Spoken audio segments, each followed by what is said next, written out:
Operation Confidence proudly presents America's Invisible Heroes radio talk show. Tune in weekly on Sundays from 2 to 3:30 p.m. Pacific Time with your hosts, Consuelo Mackey, co-host U.S. Air Force veteran Matt Davidson, announcers Taylor Marcella and Brooke Gadesi, U.S. Army veteran and entertainment host Charles Whitehead, U.S. Army Special Forces veteran and I Once Was Whole segment host Richard Cook, U.S. Army veteran and Lifeline for Women's Veterans segment host Martha Elena Varela, National Faith Program Director and Veterans in Recovery segment host Anthony Akimpora, and U.S. Air Force veteran and Incarceration to Success segment host Kevin Lewandowski. For more information or to be a guest on our show, email info@operationconfidence.org. Okay, well, welcome everyone, and thank you for tuning in to Americans Invisible Heroes, a show dedicated to our veterans and their families. Yes, I'm your host, Consuelo Mackey, Executive Director of Operation Confidence, which is a grassroots nonprofit organization for veterans. Okay, I guess you guys know by now that I'm not a veteran, but my heart goes out to our American heroes, especially veterans who are disabled and may have experienced homelessness. The show was established to provide a platform for veterans to be able to share their experiences, heartfelt stories, resources, and challenges, and of course, accomplishments. I'd like to introduce you to our co-host for today, Charles Whitehead, U.S. Army Reserve veteran board member, Taylor Marcella, she's a board member and announcer. Brooke Gadesi should have been here today, but she had another assignment. Lauren Hammond, she has a segment called Creative Charities Auction, and she's one of Operation Confidence sponsors. Yay! And we have U.S. Army veteran Richard Cook. He has a bi-weekly segment called I Once Was Whole. Say hello to our viewers, everyone. Hello. You forgot me. I Martha. didn't say my Martha. How did I pass my Martha? That's my girlfriend. I love you so much. I'm sorry. I don't have one. That's that what? Does me? Connieism. Is That's that Connieism. I smooth right by you. How can I forget Martha? That's my homie. And she's our advisory board member. She has a weekly segment called Lifeline to Women Veterans. So anyway, I want you to say hello to everyone, please. Hello again. Okay, we're honoring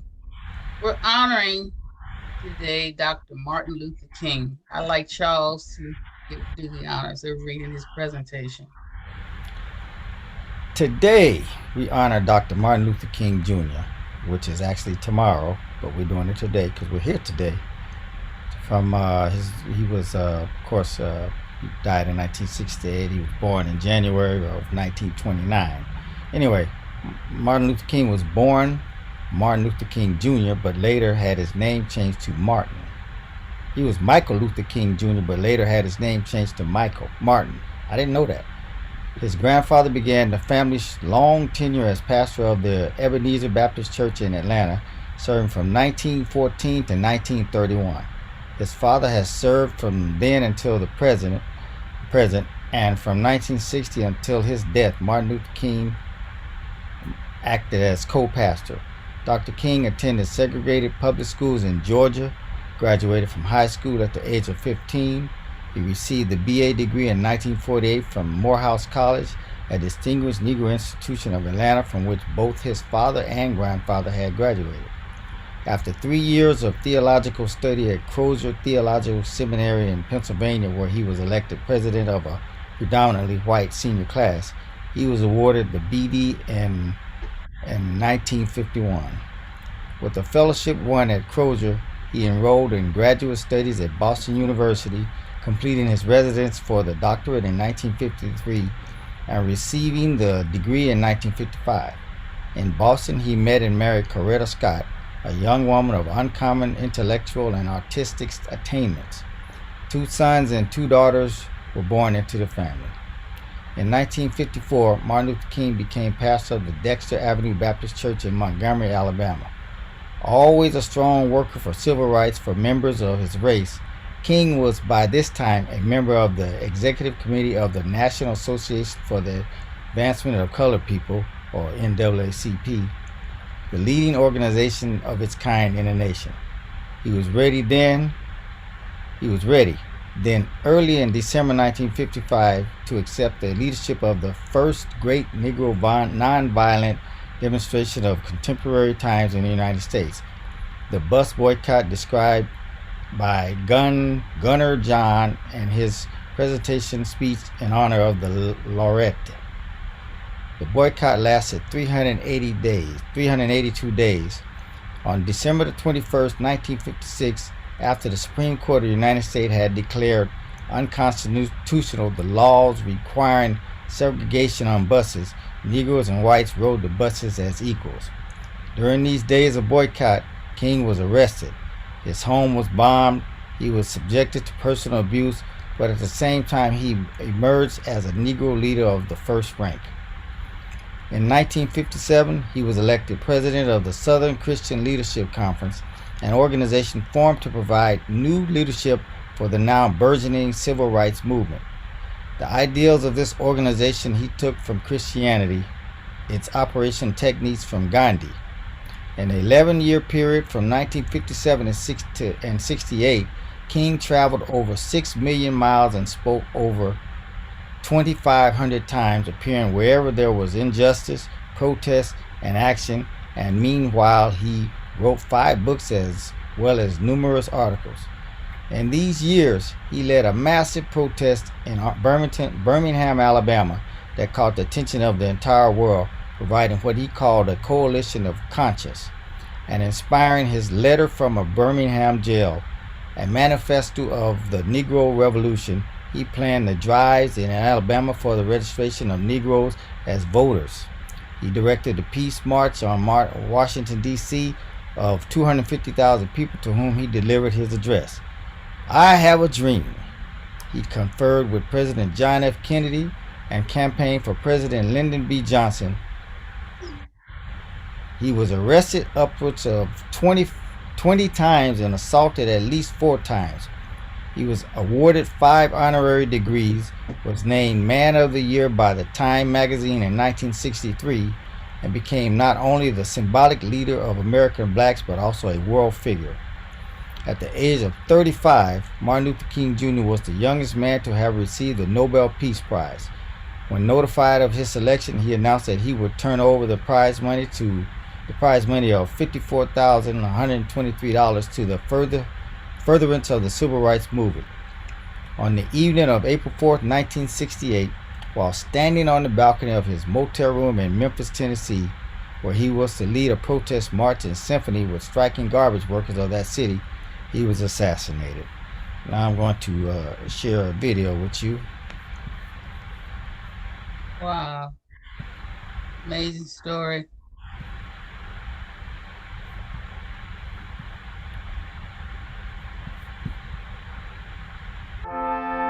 Can you guys see that video? Yeah. Okay.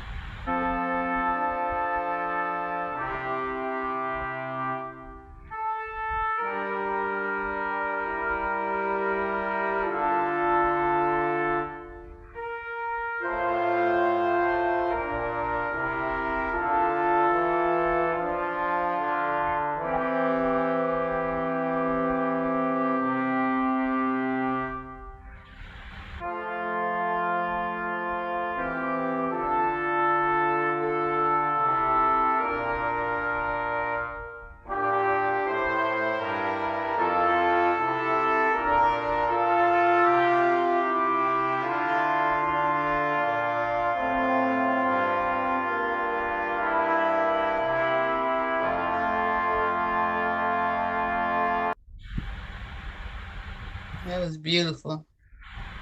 And we're honored to be able to have the opportunity to share his legacy on our little bitty show, huh? Hi, everybody. That's it. Right. Eva. Okay. Thank you so much, Charles.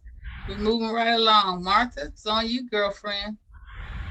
Okay, so I just wanted to kind of frame the next piece of information that I'm going to share with you guys. So the spin on it is this, it's going to be sort of a way to describe kind of an understanding of what veterans currently feel as we hear this continued debate around whether or not veterans are getting the care that they need, right? Or able to connect to the care services in their communities and the correlation between the two. So I'm going to read an article today that I saw recently. The VA was mistakenly approved. Recently, the VA had mistakenly approved doctors with revoked or suspended medical license to treat veterans. The Department of Veterans Affairs failed to thoroughly vet medical providers for its community care program, resulting in doctors with revoked or suspended medical license being approved to treat veterans, according to a new report from the Government Accountability Office. The GAO investigated the VA's community care program, which sends veterans to private sector doctors in certain situations. When vetting doctors to allow them into the program, the VA was quote unquote cutting corners, the investigation found. The GAO identified 1,600 providers who were ineligible for the program under the VA's policies, but had been accepted into it. In some cases, the doctors had criminal records or had previously committed healthcare fraud. Our work basically found that they were really cutting corners, said Cito Bagdoyan, director of audits at GAO. They were not performing monthly checks, for example, and even when they did flag someone as ineligible, that individual was not removed in a timely manner. In one instance, the VA approved a doctor who had been convicted of patient abuse and neglect. The doctor also had an expired medical license, had been arrested for assault, and had been excluded from participating in other federal healthcare programs. Another doctor who was accepted into the program had a revoked medical license and posed a clear and imminent danger to public health and safety, the GAO reported. This individual was somehow deemed ineligible for referrals in the program, Bagdoyan said. Both of these examples help illustrate that having ineligible providers poses a risk to veterans' health. The VA refers to community care in certain cases, including when they must wait longer than 20 days for an appointment or drive more than 30 minutes to reach their VA healthcare provider. The program expanded under the VA's Mission Act, a measure approved in 2018. During its investigation, the GAO assessed 800,000 of the approximately 1.2 million providers involved in the community care program. Of the 800,000, the watchdog found 1,600 or 0.2% shouldn't have been approved. The GAO recommended the VA follow its own regulations for community care doctors without cutting corners, quote unquote. It also suggested that the VA improve its systems to automatically flag providers who don't meet the criteria for the program. The VA agreed to implement all the other recommendations this year. Bagdoyan said that the department was eager to review the providers flagged by the GAO. So basically, this looks like this came out on Thursday. 4 lawmakers in the House Committee on Veterans Affairs wrote to the deputy of the VA's Undersecretary of Health, urging him to review and deactivate those 1,600 providers. So there's been some other support from Democrats in New Hampshire, some Republicans in Michigan and Kansas, and then also it looks like Julia Brownlee, a Democrat from California, who signed the letter asking the VA to update them by February 28th about the actions taken. This puts veterans at risk of receiving care from unqualified providers, and it puts the Veteran Health Administration at risk of making payments to fraudulent providers, the lawmakers wrote. So, This something sounds that horrible. It is. And, for this to come out like now, right? Yesterday, this is hot off the press. Not to steal Right. your News. hot news, Charles, but this is really some hot I news, some know. bad Real Hot news. hot. mess. Did you And know that? Did you know about that, Charles? I know. To me, it's a hot mess because it's been this kind of stuff. I didn't know about the illegal docks, but things are so bad at the VA. That's probably just the tip of the iceberg. yeah, yeah. Who's to say if they don't start checking more of the providers, if they don't find any, flags. But the one thing that really strikes me with this is, you know, we field calls from vets all the time who say they're so distrusting of the VA, that they don't want to go to the VA. What's the other option, right? So as we hear in 2018, it sounds like some more funding was pushed into this community care program. So the key was, if you have to drive more than 30 minutes to receive care, and again, this hits home with all of those veterans that live in small states, right? Or in rural areas where there is no VA. You got to drive more than 30 minutes out of the community to get to the VA to receive care. So now this puts a stress on the community, because we are supposed to respond to support the VA if there are no providers, right? So getting them the referrals, which I've heard is like pulling teeth. But it's pretty, written in black and white, pretty simple. If you don't have a provider less than 30 minutes, or the VA is 30 minutes away, then you should be given a referral immediately.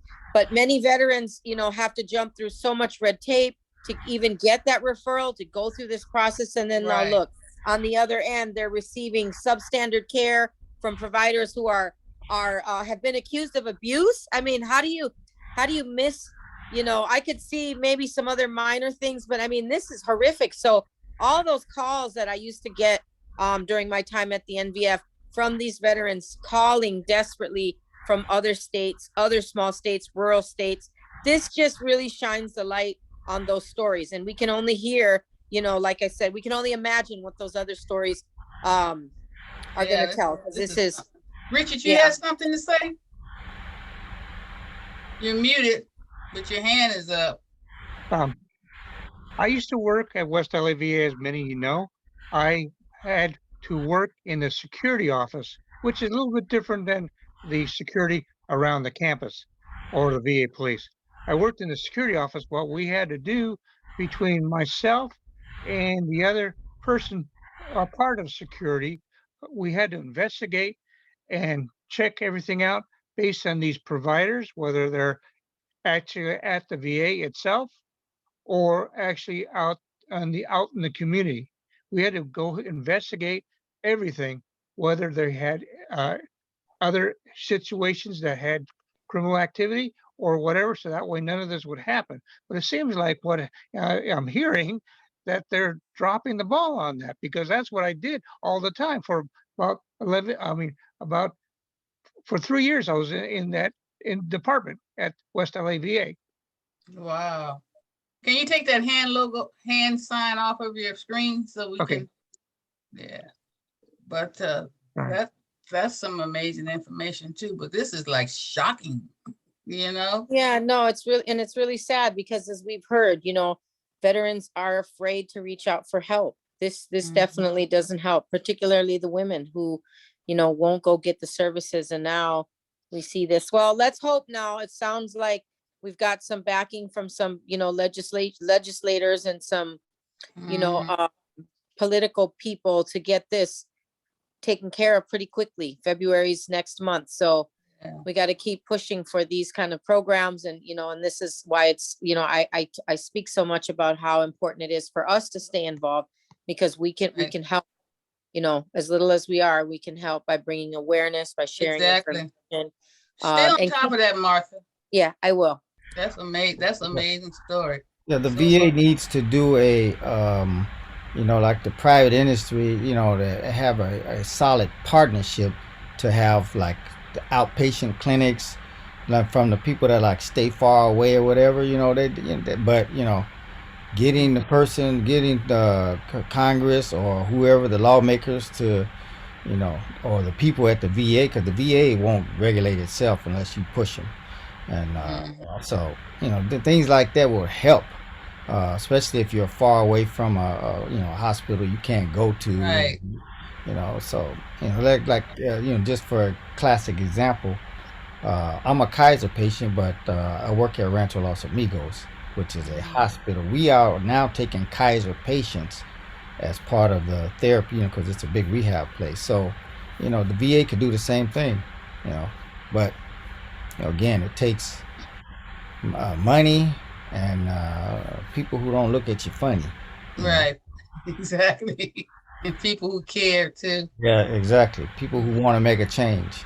Right. Well, that's what we're all about. And that was some good information. And like Martha said, we're gonna keep on top of that so we can see what all we can do and who we can bring on the show that can give us some answers too, huh, Martha? Huh, Charles? Absolutely. Absolutely. Richard? Right. Okay, well, we moving right along here. Uh we have Lauren. No, I'm sorry. Richard. Charles. Let's talk about Richard. All right. Our next guest is a U.S. Army vet, Special Forces, who worked as a chief of Payroll Veterans Administration, who has recently recovered from a massive stroke caused by his experience in the military. Richard says, I've had a broken neck and broken back, cancer, a tumor in my heart, triggering 3 strokes, including a massive stroke that caused brain damage. But from each injury, I began to rebuild myself. I didn't see the negative. I saw the positive challenge. Determination is how I overcame my disability. A positive attitude, succeed and achieve. I believe and feel by taking that road, is why I've surprised the doctors and therapists who now says I've overcome the injuries. I now walk about 20 miles a day, go deep sea fishing, archery, rock climbing, sailing, and much more. To all the stroke victims, first believe in God, then never give up. Go I ahead, love Richard. that. Go ahead, Richard. That's so inspirational. Well, Wow. I'll put it this way. That is true because I am proof by doing everything that was just now said. That's what I continue on doing. And Yeah, I continue on doing because I still going to do more things. Currently, we're going to participate in the veterans, what's known as the throwdown. It's an exercise program, but there's various things that we have to do in regards to that. We're getting scored right now. And then I have my next series this coming week, and we'll still see how, on the final end, how the scoring goes, and I'll see how I make the outcome in that respects. But I'm doing that because everything has areas that we had to recover from. Most stroke survivors, whether they're veterans or the general public who had strokes, like my wife, she had a stroke. And the thing is, that affected her. But what we had to do is work on her positive recovery. That way she could still be able to recover like I have, because I took everything in a positive action. I didn't let anything stop me. I didn't look at everything in a negative way. Some people do that. I didn't do that. I look at everything in a positive way. That way, right. I can still be able to get everything that should be happening in a good, positive way.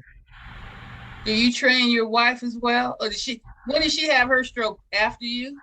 Uh, yeah, she had her stroke actually in June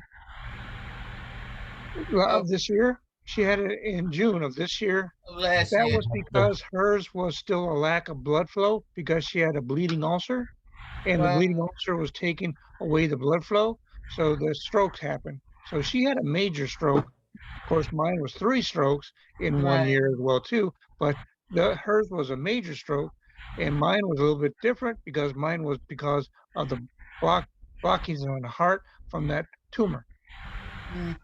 So So do the you thing, help her with her program too or therapy? uh, actually, I try as best as I can because the thing is, she's pretty independent. Oh, But good. she, Okay. I love her, but she's pretty independent.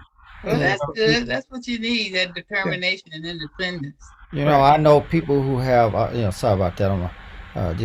To comment on that. I know people who are physical therapists, and believe me, I work with a lot of them. And anytime, they talk about their spouse who has problems and they need to, physical therapy, They don't listen to the husband or wife. They have to go to the hospital or rehab or whatever to hear it from someone else. It's like, I mean, your spouse has been a PT for 20 years and yet you won't listen to them. That's funny. I don't want to do it your way. You know, so is it part of what's happening, Richard? Yeah, it's somewhat, but the thing is, she's always been independent. So I mean, I praise her for that, and so All right. she's Well, still that's trying to do good. things. But she will confide in me in what would be workable, because we used to before she had the stroke happen, we would go on walks. So her stroke now, currently, since the stroke happened, we really don't go on any walks. She knows I go on walks. The thing is, she is going to work up to that, but Mhm. she's kind of taking things a little bit Yeah, slow, she a has little to bit feel slow. she has to feel secure out there Right. walking. Right. Yeah, But I she, totally understand. And I know that you are doing quite a bit. Now you have one book out, but you have a second one coming out, right? Yeah, the second book's going to be coming out pretty soon. What was the I name of the have first one again? first one I once was whole, Okay, and that and pertains to your experience in the military yeah, and now? and the second book is somewhat post strokes. It's going to be called "It's Not a Race, It's a Journey to Succeed and Achieve." Mm. all And right. the So first one is sold on Amazon, right? correct. Right. How would one go about purchasing your book? Well, they could have to go on Amazon Kindle, which has the books. But just keep in mind the name of the book is "I Once Was Whole." And Mm-hmm. then at that point, once they see that, then they can log into the Amazon account, and Right. then it'll give you the directions how to order the book. Okay. That's great. And then one last but not least, Lauren is you're a phenomenal photographer, and Lauren is featuring some of your work. Did we have anything to show of his work today when you come back, Lauren? Yeah, I think I'll have some of Richard's work probably within the next couple weeks, Richard. Okay. Right, Richard, because did you get anything to Lauren yet? I still got to pick them up from where they're being developed, and I'll Oh, say developed is all frame and everything else. That way, I can mm-hmm. send them off to Lauren. Okay. Yeah, because we want to show him on the show. Yeah. I mean, he does Well, extraordinary work for him to not have sight in your left eye, right? Correct, and blurred in my right eye. Huh? I'm also blurred in my right eye. But they have to see that artwork. They wouldn't Yeah, believe one it because of is beautiful. the Isn't it thing is that gorgeous? It is. once they see the artwork, they're going to say, "This came from a person who is blind in one eye and blurred in the right eye." They'll be surprised. Exactly. They can't believe it's beautiful work. Well, congratulations. Thank Okay. you. It's on you, Lauren. Okay. Well, I have a company called Creative Charity Auctions, and I raise money for nonprofits, schools, charities, and all sorts of organizations. But before I started that company, this was years ago, I was with a group called the Hollywood Cover Girls, and we traveled around the country playing softball before the minor league ball clubs around the country. And we were in Virginia when someone from the military saw us, and we ended up spent 2 summers, one in Japan and Korea, and the other in Guam and Okinawa doing DoD tours. Which And one is Connie, you on here? Go back. Which one? and Where are you, Lauren? right there, right where you, that's it, right where you're showing. And and Connie had asked me to see if I could bring some of the photos in of the tours. So I have a few photos here. I don't have a lot. This is when we were in Korea, they took us to an area in the jungle where for 9 months, some of these people were staying, and they were eating out of cans. They hadn't seen women sometimes in 9 months. Here on a tank, we're signing autographs for some of the military. And so they made us, we became honorary Marines, and did stuff with the Army. And so it was one of the most rewarding, this sitting on a tank. Look at you. Was one of the most rewarding times I've had is going on these DoD tours. Now, where were you inside of what, a tank? This is a tank.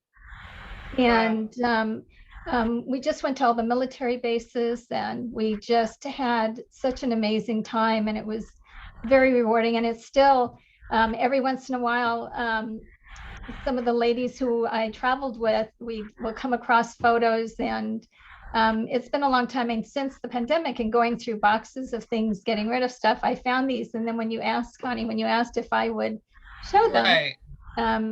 I just decided I'd show some of these. And I do have a lot of other ones, but these are a few. And That's so wonderful. so it was a wonderful time, and it was so rewarding, and something I'll always remember. Yeah. And then after that, I formed a company. I've had two companies doing auctions. My first one, I started a company with a former major league player called his name was Jay Johnstone, and unfortunately he passed away from COVID last year. Oh my. But we started a company, and he had been a Marine, and he was so proud of that. And but right now I do a lot of raising money for hundreds of different charities. And since the pandemic, we do silent, live, and online auctions. This was one that we did this weekend with Fred Williamson's video. And this is a display. Who is this for? For the Wounded Warriors. I just did this on Friday. Oh, okay. And so, but we do events all over, and we raise money for all different kinds of charities, nonprofits, schools, churches and synagogues, and other people who are looking to raise money. And we raise money from silent, live, and online auctions. And we do them all over. We can ship items all over the country, and we have a store on our site now where if somebody goes and looks on it and they buy something, they can pick the charity they'd like us to send it to and the donation to. And I know, Connie, we were talking about doing a live event for Operation Confidence next year. Yeah, and we've done several since then. I mean, before COVID hit. Yes. And Lauren would raise quite a bit of money for our nonprofit. We're so thankful. Well, we will be doing more this year, and our goal is to raise as much as possible. And because so many nonprofits still are not having their events this year, some are postponing until next year. Right, that's what we're running into now as well, especially with this new outbreak. Well, that's why they can go onto our site, and we have a store. They can pick out an item they'd like. We will get it to them and send a donation to whichever charity they'd like us to donate to on their behalf. And so we do this, and we'll continue to do this all year round with Valentine's Day coming up, Mother's Day, Father's Day. It could be somebody looking for birthday gifts, anything.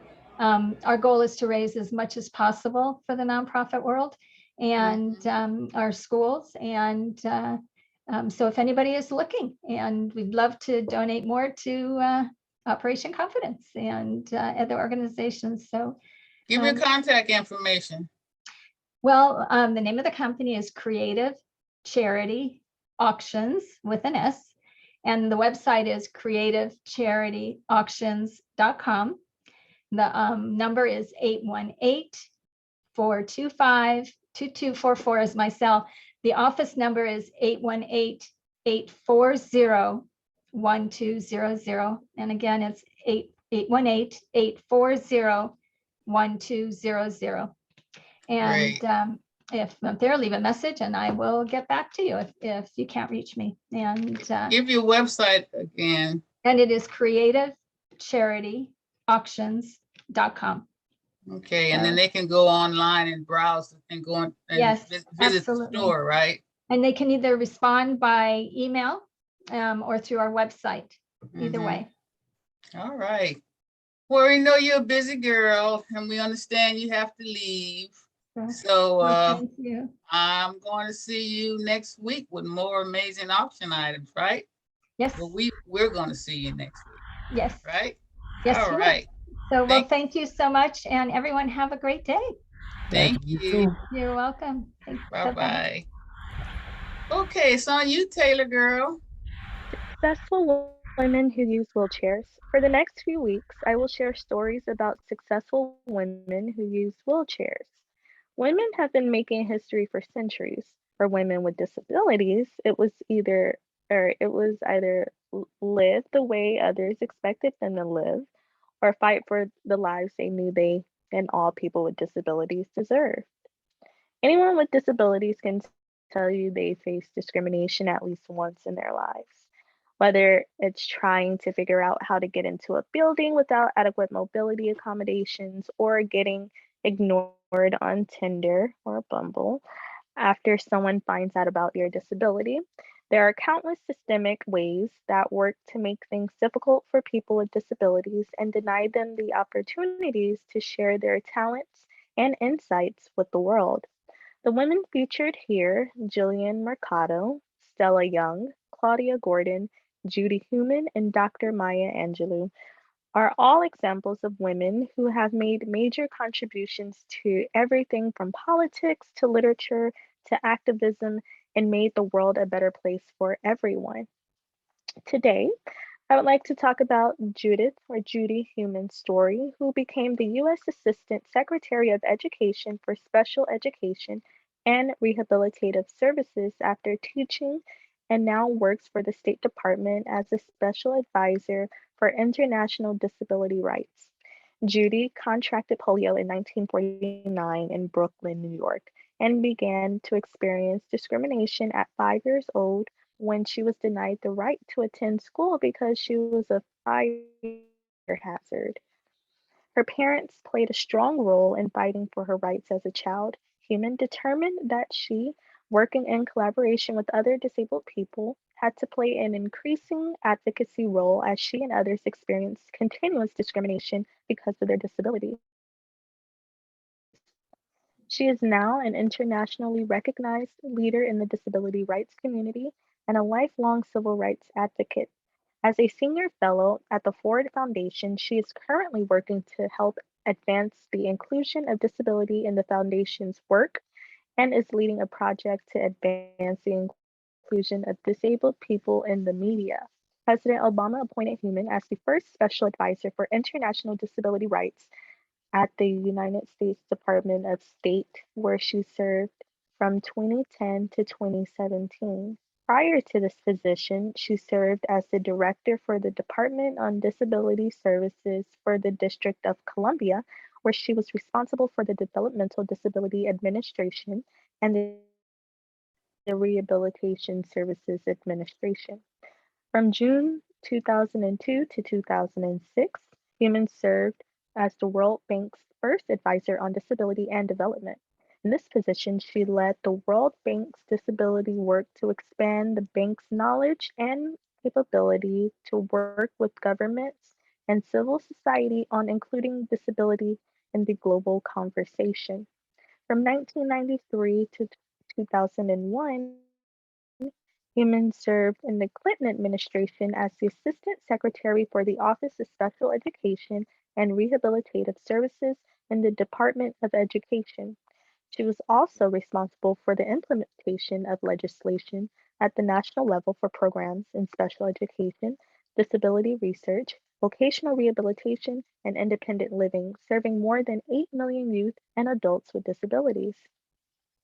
Connie had the pleasure of meeting and networking with Judy before and after she attended the World Bank for a conference on disability and development where Operation Confidence was invited to represent the City of Los Angeles Department on Disabilities. Yeah, she's a wonderful, amazing woman. And I had a wonderful opportunity of meeting her and networking with her and establishing a wonderful relationship. So we're showing Taylor that there's some amazing women, including you, with disabilities that are making a dynamic spot in today's society. And we commend you and commend so many others for what they're doing. Hi, guys and girls. Well, that's right. That's right. Okay, so Taylor, I'm sorry, Mark, Brooke, Brooke was supposed to give this presentation today, but she has another assignment. So you're going to take it from here, right, Taylor? yes, ma'am. Needs service dogs for veterans. Who does Needs serve? Needs offers fully trained service dogs for United States veterans who have a permanent physical disability or hearing loss or have MS or other progressive conditions. Do you have a service dog for veterans with PTSD? The Trauma Assistant Dog Program, or the TAD, is designed for veterans with diagnosed service related post traumatic stress. What geographic areas do you cover? Veterans living anywhere in the United States can apply to the Needs Service Dog and Service Dog for Hearing programs. Veterans applying to the PTSD program must live within 3 hours drive of the Needs campus in Princeton, Massachusetts. How much does it cost? Thanks to generous donors and federal and state funding, service dogs are provided at no charge for veterans who are eligible for the program. Is Needs ADI certified? As a charter member of ADI, or Assistance Dog International, Needs is recognized as an approved service dog program by the VA. How do Needs dogs help veterans? Service dogs for veterans with physical disabilities. Service dogs assist veterans with a physical disability by performing tasks to assist their partner. They accompany their partners wherever they go. Service dogs can help with all kinds of tasks, including retrieving objects from a table, counter, floors, turning light switches on and off, pushing elevator automatic door buttons, stand and brace for stability during a transfer, barking on command for help, and to get a cordless phone in an emergency. Service dogs for hearing are specifically trained to help veterans who are deaf or have hearing loss. Hearing dogs alert their partners to sounds around the home and in public, including the following. There's a knock on the door, smoke detector, an alarm clock, cell phone ringing, the sound of their partner's name being called, and key being dropped. Are you ready to apply for a service dog? You have questions? Looking for more information? Needs National Headquarters is located on 18 acres of protected wetlands in Princeton, Massachusetts, a rural setting close to Worcester in central Massachusetts.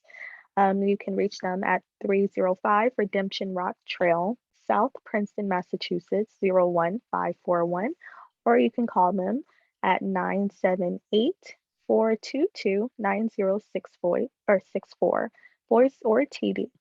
And you can also fax information at 978 422 3255. Can you repeat that contact information? Plus, we'll have it on our website.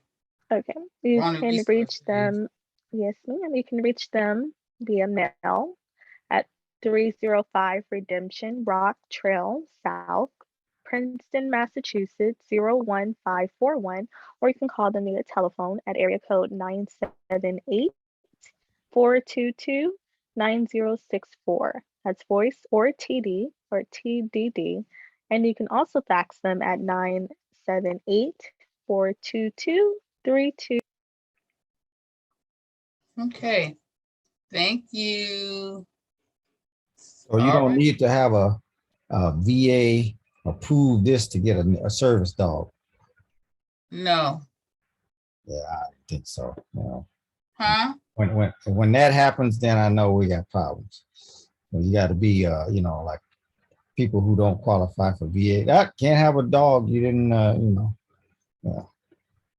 Say that again. I'm just saying, like, how the VA rejects some people for disability and things like that, just to have health care. Mm-hmm. I'm just, I'm being a little funny, Oh, but we missed the funny.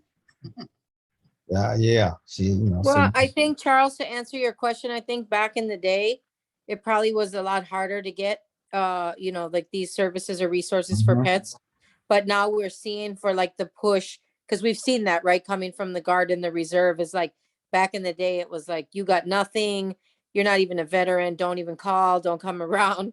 Kind of like for the Guard, I always felt like it was worse than the Reserves. But Yeah. nowadays we see, and especially here, the push to just incorporate all military servicemen and women, right? So whether you made it through basic training or you got in a car accident after your way home, I mean, there's all kinds of scenarios, right, that we hear about people's experiences in the military. We even heard Noberto talk a little bit about his experience as a veteran, right? And he never shared that with us, right, until just recently, because there's a stigma. There seems to be a, it's kind of like a shaming, and it's horrible, like a cultural shaming within the military, that you're not, you didn't go to combat, you're not a real veteran. If you didn't spend 20 years in the Guard, you're not a real veteran. If you got hurt on your way home from basic training, you're not a veteran. I mean, there's so many, and so I think recently we can start to see that there's more services, like getting the ID card, right, Charles? Took me 20 years to get an ID, and it's, come on, let's get with the times. But I think it's easier now. And the service animal I see is one of those resources that's more readily available than before it used to be. Yeah. Don't block Dorothy from getting her little Toto. Okay. All right, Mr. Hot News. Hot news. All right. Are you a veteran in crisis or concerned about one? You're not alone. The Veteran Crisis Line is here for you. You don't have to be enrolled in VA healthcare or registered with VA to call. It's a source of support. Care doesn't end when the conversation is over. Our responders can connect you with the resources you need. You don't have to be enrolled in VA healthcare or registered with VA to use the Veterans Crisis Line. Launched in 2007, the Veterans Crisis Line started with 14 trained responders working out of a call center in Canandaigua. I'm gonna just call it. I can't call it New York. It's wait. Let somebody know that word. Taylor. She's a college grad. Who's the native New Yorker? Where's the native New Yorker? Canandaigua. Canandaigua. I'm gonna call it Canandaigua. The can cause you problems trying to remember. So Canandaigua, New York. It's grown to include an online chat and text service with 500 responders and 3 call center locations. Because many responders are veterans, they're familiar with the challenges veterans face. Continue care after the call, chat, or text. Veterans Crisis Line responders can refer veterans to a local suicide prevention coordinator, or an SBC, available in each VA medical center across the country. SBCs can connect veterans to the consulting and services they need. The Veterans Crisis Line most recent initiatives build on the idea that support should be available after a veteran's initial contact with the Veterans Crisis Line. Caring letters are launched in 2020. Caring letters, it was launched in 2020, right? The program focuses on mailing letters to veterans during the year after their initial documented call to the Veterans Crisis Line. This initiative has been found to reduce the rate of suicide death attempts and ideation, and provides a unique opportunity to help save veterans' lives beyond the call. Peer support outreach has a call center. It was opened in 2021. This center is staffed by trained veterans who proactively reach out to Veterans Crisis Line callers who might benefit from additional intervention. Studies show that veterans who have peer mentors are more likely to keep their VA appointments, access additional treatment methods, and meet other important health benchmarks. With this in mind, peer specialists give veterans a sense of empowerment, help reduce stigma, and provide guidance on self-help and goal setting. The Veterans Crisis Line continues to grow and evolve to find the most effective ways to serve veterans and their loved ones. Responders are they're also available 24/7 to help active duty service members and their families and friends through a crisis through the Military Crisis Line. Service members, including members of the National Guard and Reserves, along with their loved ones, can call 1-800-273-8255 and press 1. That's 1-800-273-8255 and press 1. Chat online at www.militarycrisisline.net. That's www.militarycrisisline.net, or send a text to 838-255. That's 838-255 to receive free confidential support. All right, that was some good information. Okay, Taylor, it's on you. I'd like to remind our listeners and viewers about our amazing advertisement rates. We have 20 and 30-second advertisement slots available. Please email info@operationconfidence.org for more information and visit Operation Confidence's website at www.operationconfidence.org resource page for some amazing resources. I would like to inform our listeners and viewers about Amazon Smile. When making your next purchase on Amazon, please go to Amazon Smile and type in Operation Confidence in the Choose Your Organization donation box. Amazon will make a small donation to Operation Confidence. Also, to get involved in Operation Confidence Tiny Houses project, visit our website and send us a message on how you would like to be involved. Okay, All right. moving right along. Okay, to our viewers, we would also like to inform you about Operation Confidence's Positive Redirection Team, a group of male and female veterans who are mentors having overcome similar challenges and situations, transitioning back into mainstream society. To be connected or to become a team member, email us at info@operationconfidence.org. And I'd also like to, and I'll give you that website one more time, info@operationconfidence.org. We are also excited to inform our listeners about Operation Confidence's Combat Boots and Lace Women Veteran Program, a mentoring and creative arts group that'll incorporate a lot more support that women are desperately asking for and need in the community.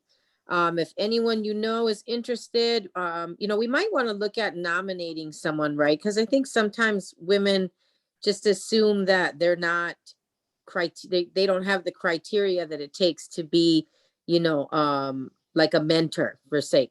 But so maybe there's a way that we can start writing down a list of the powerhouse women that we've seen, especially the couple that I was asking about earlier that have been Right. on the show in the last couple of weeks that, might just be a little too shy to ask or inquire, but we may have to start nominating and calling them to say, hey, we'd like to get you on board with either our, redirection team as we're looking to kind of build, as we're moving forward in our building phase of the tiny homes project. So just keep that in the back of your mind, guys. If there's any of the women that we've seen in the last couple of weeks that you think would be good for either of these two, we can take mental note of that. Also, the email address again, if anyone wants to get any more information, is info@operationconfidence.org, or you can email me, Martha@operationconfidence.org. All right. Well, we're winding down now, and we just want everyone to know that that our goal for the show is to raise awareness about Operation Confidence's mission, which is to provide stable housing with a wide range of supportive services, including employment opportunities for our veterans, especially those who have a disability. So to get involved with our grassroots effort, please, as we said earlier, send us an email at info@operationconfidence.org or visit our website. Send us an information or email from there as well. We have a lot of resources on there as well. So we look forward to you tuning in next week. We'll be back at 2:00 Pacific Standard Time. And we just want to say thank you so much for listening to the show, and tune in next week. Bye. Bye, everybody. Gotta go like that. Yeah.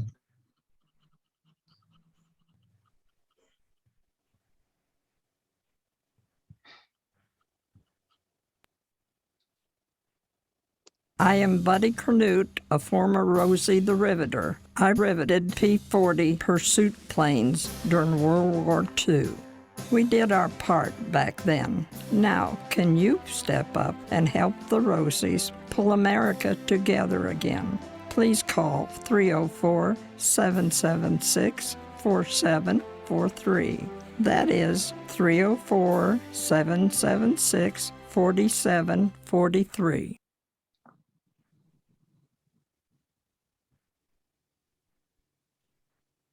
Operation Confidence is a grassroots nonprofit. The organization's mission is to provide stable housing for veterans who have experienced homelessness, as well as providing a wide range of supportive services. To help accomplish our goal, a successful landowner has donated land for the project, a world-renowned architect has offered to design the houses, and construction classes from the local community colleges will take part in building the houses. Your support and donations are needed. To get involved, please visit our website at www.operationconfidence.org or email info@operationconfidence.com.